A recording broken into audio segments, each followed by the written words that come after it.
இனி எந்த முகத்தை வைத்துக்கொண்டு எங்களை விமர்சிப்பார் என பீகார் முதல்வரும் ஐக்கிய ஜனதாதளம் கட்சி தலைவருமான நிதிஷ்குமாரை பார்த்து கிண்டல் அடிக்கின்றனர் ராஷ்டிரிய ஜனதாதளம் கட்சியினர். பீகாரில் பிரதான எதிர்க்கட்சியாக முன்னாள் முதல்வர் லாலு பிரசாத் யாதவின் ராஷ்டிரிய ஜனதாதளம் கட்சி உள்ளது.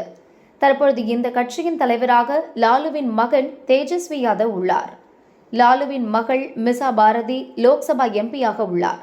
லாலுவின் மனைவியும் முன்னாள் முதல்வருமான ராப்ரி தேவி பீகார் மேல் சபையில் எதிர்க்கட்சித் தலைவராக இருக்கிறார். இதனால் ராஷ்டிரிய ஜனதாதளம் வாரிசு அரசியல் செய்கிறது. லாலுவின் ஒட்டுமொத்த குடும்பமும் முக்கிய பதவிகளை ஆக்கிரமித்துள்ளது.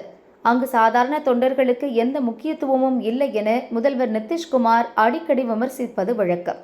இந்நிலையில் நிதிஷ்குமார் சமீபத்தில் ராஜ்யசபா எம்பி பதவிக்கு மனு தாக்கல் செய்தார்.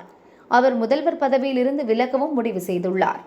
அதன்பின் அவரது கூட்டணி கட்சியான பாஜவை சேர்ந்த ஒருவர் முதல்வராகவும் நிதிஷ்குமாரின் மகன் நிஷாந்த் துணை முதல்வராகவும் பதவியேற்க இருப்பதாக தகவல்கள் வெளியாகியுள்ளன.